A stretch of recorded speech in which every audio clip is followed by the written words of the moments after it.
A expectativa em torno de uma reforma política profunda tem décadas, pelo menos desde 1994, com a eleição de Fernando Henrique Cardoso para a presidência da República. Fernando Henrique passou 8 anos como presidente, foi sucedido por Luiz Inácio Lula da Silva, que permaneceu mais 8 anos no Palácio do Planalto. E a reforma política? Não passou de mera expectativa. Depois veio Dilma Rousseff, eleita e reeleita presidente, também sem ter demonstrado a necessária vontade ou força para induzir a tramitação e aprovação da reforma política considerada essencial para a modernização do país.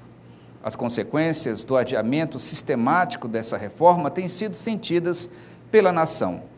Afinal, a gravíssima crise política vivida pelo Brasil é resultado da inexistência de uma reforma capaz de corrigir as distorções do sistema político.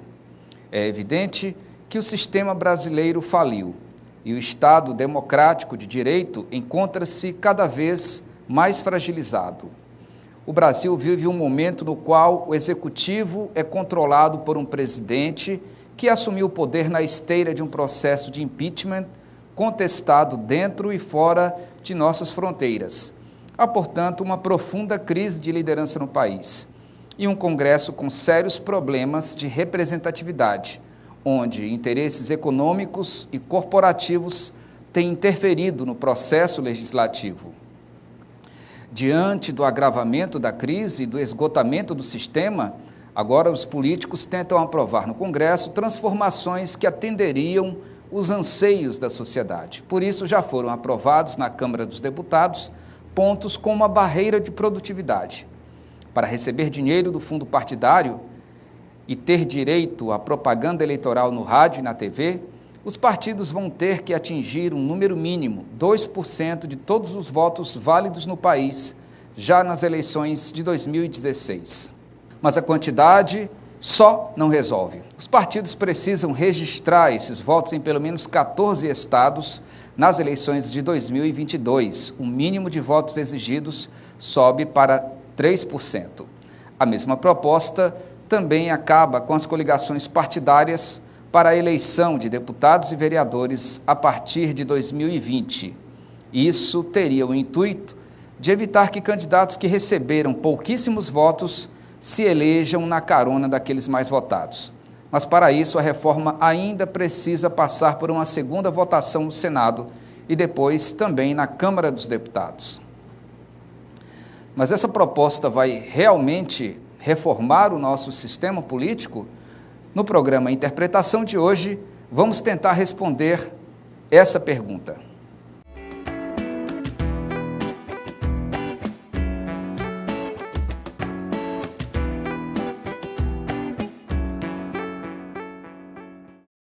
Boa tarde aos nossos amigos telespectadores da TV Antares e ouvintes da Rádio Antares AM 800. O programa Interpretação é retransmitido pela Rádio Antares sempre às quintas-feiras, a partir de 1h30 da tarde. O nosso entrevistado é o professor da Universidade Federal do Piauí, Walter Rodrigues de Carvalho, doutor em Ciência Política pela PUC de São Paulo. Boa tarde, professor. Boa tarde, Sérgio. Professor, que avaliação o senhor faz, o senhor que é doutor em ciência política, um especialista nessa área, que avaliação o senhor faz em relação a essa proposta que está tramitando, está sendo votada no Congresso? A verdade é que todo governo, ao assumir, sempre constitui comissões especiais para a reforma política, né? Acho que, se não me engano, deve ser a sexta nos últimos 20 anos. Nos últimos 20 anos. Tem se tentado fazer essa reforma e não conseguido. Tem se tentado, se instala comissões, inclusive se vota em algumas instâncias, como a Câmara ou o Senado, se votam propostas. Mas, assim, sempre param, né, devido à falta de consenso, porque a reforma política é uma reforma que não é consensual, porque sempre se diz que a reforma política é como técnico de seleção. Cada um tem a sua seleção, né? Tem o seu time. Sim. A reforma política é assim também. Cada partido, cada parlamentar tem a sua reforma política. E essas propostas... Ou a reforma política de sua conveniência. De sua conveniência, né? Que responde aos seus interesses. Então, Isso gera uma falta de consenso e por isso que as reformas na área, no campo das instituições políticas, né, eleitorais, elas acabam sendo engavetadas e se esquece, daqui 4 anos a gente tem de novo a mesma discussão sobre reforma política. Mas você lembra desde 2013 que a gente tem essa discussão, né? No auge dos protestos, levantar esse debate novamente, aí se esqueceu, passou a eleição presidencial. Se exigia uma reforma política que fosse feita, que fosse realizada no Congresso, inclusive a presidente Dilma, à época, se comprometeu em fazer uma reforma política radical, profunda, mas ficou só na promessa. Ficou só na promessa. Primeiro porque uma reforma radical e profunda não será possível. Sim. A experiência internacional, e a ciência política estuda muito isso, tem mostrado que as reformas no campo das instituições eleitorais, elas são pontuais. Dificilmente você consegue mudar todo o quadro institucional a ponto de fazer uma reforma radical, que modifique todo o ambiente de incentivo e estrutura no qual os atores competem pelo poder. Então, as reformas são pontuais, são reformas que dão uma melhoradinha ali na questão do financiamento, uma melhorada na questão da representação, cláusula de barreira, uma melhorada num ponto ou no outro, né? É o que se pode avançar dentro desse contexto de uma cultura política atrasada politicamente. Eu não diria atrasada, eu diria de uma cultura política democrática, em que é muito difícil você fazer reformas que atinja setores importantes. Reformas não são difíceis só no campo das instituições. Reformas são difíceis em todos os campos, porque elas atingem interesse. E no caso específico da reforma política, é muito mais complexo, porque os interessados são os atores. Né? São os atores que estão no jogo político, que se elegeram por um modo de fazer política, e que dificilmente vão conseguir se reeleger caso você mude a estrutura de incentivos. Né? Então, nesse sentido, acho que algumas propostas seriam possíveis. Por exemplo, você fazer uma reforma para vigorar daqui a 30 anos, quando essa geração de políticos não estivesse mais na ativa, ou pelo menos boa parte dela. Seria uma proposta. Uma outra questão que se coloca é que o Brasil fez muitas reformas pontuais importantes, né? Sim, ao longo desse processo. Ao longo desse processo. E um ponto importante, por exemplo, foi a instituição de uma cláusula de barreira em 96, na aprovação da lei dos partidos, que o Supremo Tribunal derrubou de forma incompreensível, porque não é papel de tribunal legislar sobre regra, né? Mas ele derrubou a cláusula de barreira e o resultado foi dramático, né? O resultado foi um processo político eleitoral em que nós temos aí 30 partidos competindo no mercado eleitoral e temos pelo menos uma boa parte deles, acho que mais de 28, né? Em torno de 30. Em torno de 30 já representados, né? De alguma forma representados. Para serem homologados aí. Isso não só gera um problema para o custo de governabilidade, como você gera um incentivo para que mais partidos surjam, porque você não restringe o fundo partidário a quem atinge essa cláusula. Você não restringe a participação em comissões e os recursos institucionais do Congresso, você não restringe isso para partidos que não atingiram essa cláusula. Então, todo mundo tem acesso a tudo. E aí você tem uma cultura da reprodução sistemática de partidos que não representam absolutamente nada além do seu cacique, né, do seu chefe. Ok. Nós vamos para um intervalo e voltamos com o segundo bloco do programa Interpretação, em instantes. Voltamos com o segundo bloco do programa Interpretação, entrevistando o professor Walter Carvalho, da Universidade Federal do Piauí. O professor Walter Carvalho, que é doutor em ciência política, veio aqui conosco comentar, fazer uma análise sobre essa proposta de reforma política que está tramitando no Congresso. Professor Walter, então, de acordo com as suas palavras, essa não realização da reforma política ao longo de todos esses anos, mais de 20 anos, desde o primeiro governo Fernando Henrique, isso ela pode ser responsabilizada, quer dizer, o governo, quem é o maior responsável pela não realização de uma reforma política que seja do interesse da sociedade? É o governo, é o executivo ou é o Congresso Nacional? São todos. O Congresso porque... De todos os lados. Inclusive faltou vontade e talvez força política de todos esses governos, desde Fernando Henrique, para realizar essa reforma? Faltou interesse político de fazer a reforma, porque, em primeiro lugar, a reforma atinge o Congresso. Os parlamentares que são eleitos pelo sistema proporcional certamente sofrerão muito mais o impacto de uma reforma dessa. Por quê? Porque essa reforma vai mexer numa série de pontos importantes que são as estruturas de incentivo pelas quais ele se elege. Por exemplo, mexe em financiamento, mexe em cláusula de barreira, mexe em coligações, mexe em questão de lista aberta ou lista fechada, isso é fundamental colocar. Sim. Né? Então, isso mexe com todo o Congresso Nacional, com a forma como ele se elege, né? Como os membros do Parlamento se elegem. Do ponto de vista do Executivo, falta vontade, porque o Executivo detém a agenda. Né? O sistema presidencialista coloca nas mãos do presidente um forte poder de agenda, de incentivar, de estruturar as reformas. Sim. Mas uma reforma dessa é custosa.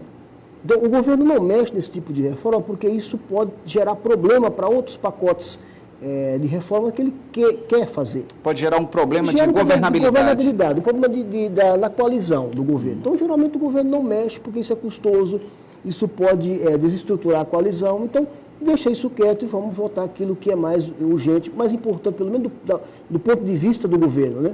E é muito difícil o governo se voltar contra o Congresso, contra os interesses dominantes Nacional. No Congresso. Sim, é muito difícil. Uma reforma dessa tinha que ter uma conjunção de atores institucionais, não diria nem atores do ponto de vista individual, atores institucionais. Tinha que haver um pacto nacional que congregue Congresso, Executivo, Legislativo, a sociedade. Porque a sociedade não aguenta mais esse tipo de política que se faz. Sim. Né? Não aguenta mais o custo de campanhas eleitorais, não aguenta mais a falta do que nós chamamos de accountability vertical, né? Que é o controle do eleitor sobre o eleito. Sobre o a responsabilização. O controle do voto. Exatamente. Então, a sociedade não aguenta mais não poder cobrar do representante aquilo que ele promete, porque não há um mecanismo para isso. O sistema proporcional possibilita que o candidato, ao buscar voto, ele vá num raio geográfico enorme.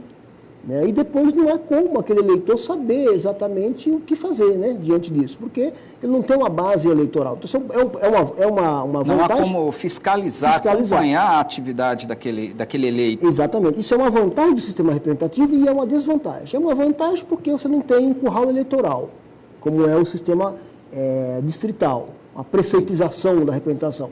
Mas é um problema quando não há mecanismo de controle. No caso brasileiro não há, porque nós temos um sistema de lista aberta.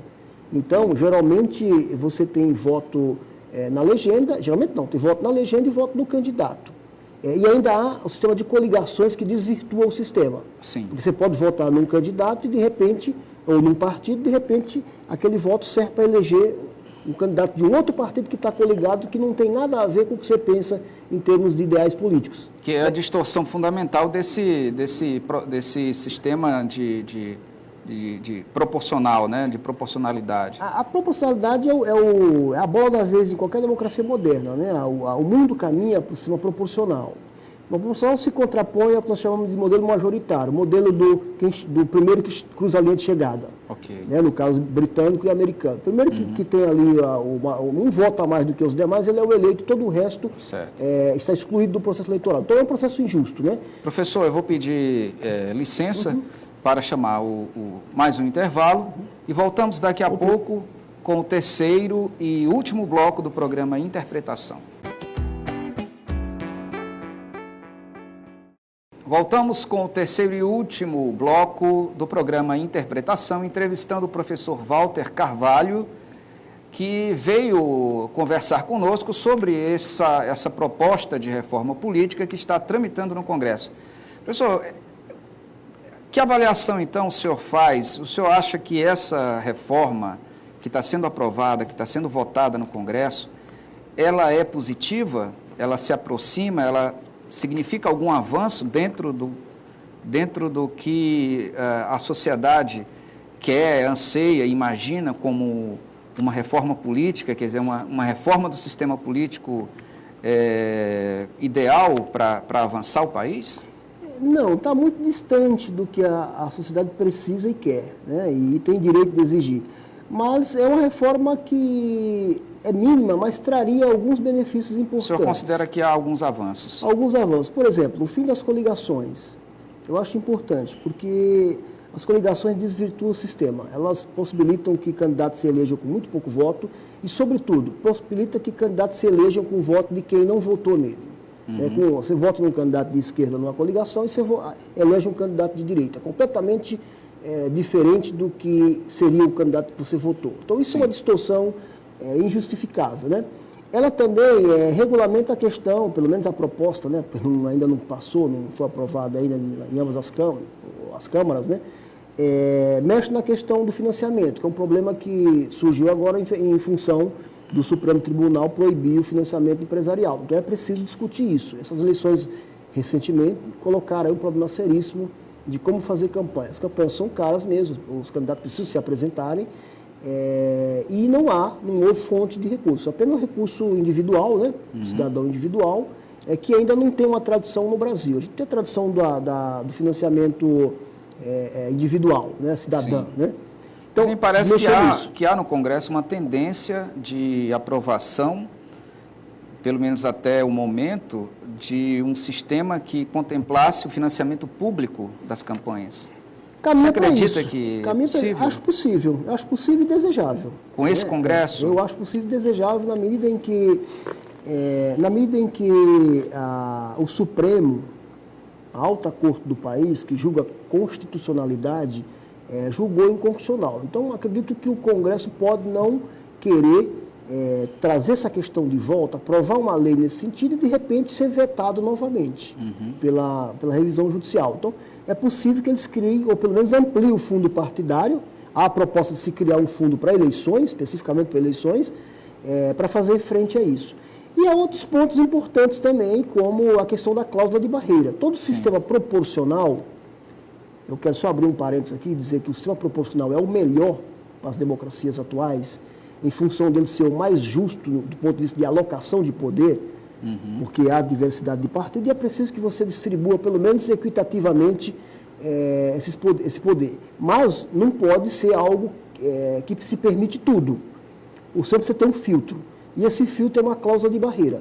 O partido tem que atingir lá, na lei passada, de 96, era 5% da votação. 5% de todos os votos do país distribuído, se eu não me engano, por uma quantidade, não me recordo agora quantos estados, mas por uma quantidade de estados, porque não pode ser concentrado. Também, né? Agora, nessa proposta, são 14 estados. No estado, 2%, né, se não me engano. 2% de todo o eleitorado. Isso. Essa cláusula vai permitir que o partido tenha direito a fundo partidário e, sobretudo, direito aos recursos institucionais do Congresso, ou seja, participar de comissões, enfim, compor mesas, porque esse é um direito dos partidos proporcionalmente, pela lógica proporcional, né? Então, se o partido não atingir esse patamar, ele não terá esse direito. Isso evita que você crie problema de governabilidade, porque o custo fica muito alto quando você tem que dividir o poder com tanta gente, né? Com tantos representantes. Posto isso, acho que a reforma trará algumas mudanças incrementais que são importantes. Não é a reforma ideal, não é a reforma que a gente sonha, que a sociedade sonha, né, para transformar a política numa atividade mais digna, que respeite a cidadania. Ok. E em relação ao... Você acredita que em relação ao número de partidos, com essa cláusula de barreira, a quantidade de partidos reduziria aí mais ou menos para quantos? Olha, eu não poderia mensurar hoje, é muito difícil mensurar. Nós, na ciência política, a gente trabalha muito com mensuração, né? Acho que por isso que a gente diferencia um pouco do direito, né? Mais normativo. Mas não é possível mensurar porque há uma proposta embutida também de se criar a federação de partidos. Que é uma proposta de pequenos partidos de esquerda, né, principalmente? Sim, porque o partido de esquerda vai interessar a todos, os partidos pequenos. Em geral, os partidos pequenos eles se congregam muito nesse sentido de se protegerem, né? E essa federação seria uma aliança um pouco mais permanente, por um tempo maior, que pudesse ser fundado num programa partidário, e em função disso eles atingiriam essa barreira e teria direito aos recursos institucionais e de fundo partidário ao chegarem ao poder. Isso é uma forma de agregar, né, para não ficar tão Isso pulverizado. permitiria a aglutinação de vários partidos dentro de uma... como é o termo que eles... Federação. Dentro de uma federação. Exato, exato. Isso seria uma forma... Isso também é uma... O próprio senador Randolph, né, da Rede, Rodrigues, Randolph Rodrigues, defende essa proposta, né? Acho que todos os partidos pequenos devem defender, acha que né, isso nesse é sentido. importante para permitir a renovação da política brasileira. Porque a questão de você permitir a possibilidade de surgir partidos pequenos tem esse sentido também da renovação. Se não fosse essa possibilidade, o PT não existiria hoje. Sim. Né? Então, você não pode fechar o mercado eleitoral como faz os Estados Unidos, com um modelo de representação majoritária que faz com que o primeiro a cruzar a linha de chegada seja o vencedor e os demais estejam fora do poder. Né? Isso seria uma justiça locativa muito grande do ponto de vista do poder, que compromete o consenso institucional em torno da democracia. Mas também você precisa criar um filtro. Né? Acho que a federação pode ser essa instituição que cria esse filtro, ao mesmo tempo que possibilita que pequenos partidos continuem competindo e renovando a política. Né? Eu não sei dizer até agora, nesse momento, qual o impacto que isso teria no número efetivo de partidos, que, diga-se de passagem, explodiu. Há estados, eu acabei de ver recentemente, que o estado como o Maranhão tem 18 partidos efetivos. Né? Isso quer dizer o quê? É um cálculo que a gente faz, um índice estatístico, que você mede o peso dos partidos não só do ponto de vista eleitoral. Não seria a quantidade de partidos que ganharam uma cadeira ou um percentual da representação.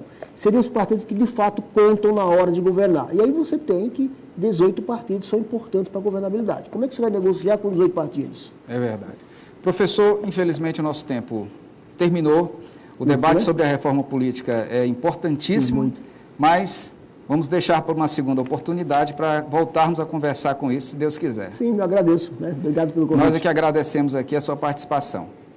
E o programa Interpretação vai terminando e na próxima semana estaremos de volta sempre discutindo temas importantes, temas do interesse da nossa sociedade. Até lá.